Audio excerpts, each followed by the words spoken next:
Hi friends, welcome to Savi Samayal. இன்னைக்கு today's lunch மெனுல நம்ம வீட்ல என்ன லஞ்ச் பண்ணிருக்கோம் வாங்க பார்க்கலாம். இன்னைக்கு நல்ல ஆவி பறக்க சுட சுட சோறு, சூடான சாப்பாடு. அதுக்கு அப்புறம் பாத்தீங்கன்னா இன்னைக்கு சிக்கன் குழம்பு தாங்க பண்ணிருக்கேன். இது வந்து பாத்தீங்கன்னா 1 kg சிக்கன். இந்த மாதிரி பண்ணி அயன் கடாயில வந்து செஞ்சிருக்கேன். இரும்பு கடாயில வந்து செஞ்சிருக்கேன். இரும்பு வந்து பாத்தீங்கன்னா ரொம்ப நல்லது. நம்ம எல்லா பெண்களுக்குமே கொஞ்சம் அயன் டெஃபிஷியன்சி இருக்கும். அயன் சத்து குறைபாடுகள் இருக்கும். இந்த மாதிரி வந்து நீங்கள் இரும்பு பாத்திரத்தில் இரும்பு தோசைக்கல் இரும்பு கடாய் இந்த மாதிரி பயன்படுத்தும் போது அந்த இரும்பு சத்து நல்லாவே நம்மளுக்கு வந்து கிடைக்கும். இந்த மாதிரி வந்து ட்ரை பண்ணுங்கள். இதில் என்னென்னா நீங்கள் செஞ்சு முடிச்சுட்டு வேறு பாத்திரத்தில் வந்து மாற்றி வைக்கணும். அது மட்டும் இல்லாமல் இந்த உருளைக்கிழங்கு ரோஸ்ட்டு வெண்டைக்காய் ரோஸ்ட்லாம் பண்ணுறீங்கன்னா இந்த இரும்பு கடாயில் பயன்படுத்தும் போது நல்லா கிறிஸ்பாக ரோஸ்ட்டாக சூப்பராக வரும்.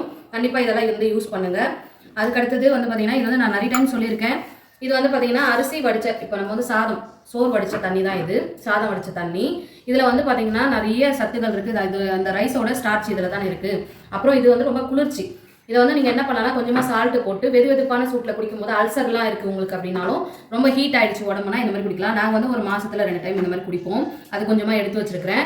அது அந்த காலத்துலலாம் வந்து பார்த்தீங்கன்னா இந்த கஞ்சி தண்ணியே வந்து பார்த்தீங்கன்னா இன்னைக்கு சோறு வடித்த தண்ணி வச்சு மறுநாள் சீக்கா போட்டு தலைக்கு கசுக்குவாங்க. இதெல்லாம் எதுக்கு பண்ணாங்கன்னா நம்ம உடம்பு வந்து குளிர்ச்சி பண்ணுறதுக்காக தான். நீங்கள் இது மாதிரியும் பண்ணலாம். எனக்கு தெரிஞ்ச டிப்ஸ். இந்த குழம்பு வந்து நைட்டு டின்னருக்கும் இதே குழம்பு தான், சிக்கன் குழம்பு தான். இந்த சிக்கன் குழம்பு ரெசிபி ஆல்ரெடி நம்ம சேனலில் இருக்குது. பார்க்காதவங்க கண்டிப்பாக போய் பாருங்கள். நான் ஒரு 3 விதமான சிக்கன் குழம்புலாம் போட்டிருப்பேன். இன்னைக்கு நம்ம வீட்டில் வந்து இதுதான் லஞ்சுக்கு மட்டும் சாப்பாடு. நைட்டு டின்னருக்கு தோசை இருக்குது, தோசை மாவு இருக்குது. அதனால தோசை சுட்டுக்கலான்ட்டு இதே குழம்பு வச்சுக்கலான்ட்டு இன்னைக்கு எங்கள் வீட்டில் இதாங்க லஞ்ச் மெனு. இந்த வீடியோ பிடிச்சிருந்தா லைக் பண்ணுங்கள், ஷேர் பண்ணுங்கள், கமெண்ட் பண்ணுங்கள். நம்ம சேனலுக்கு சப்ஸ்கிரைப் பண்ணி சப்போர்ட் பண்ணுங்கள். Bye friends.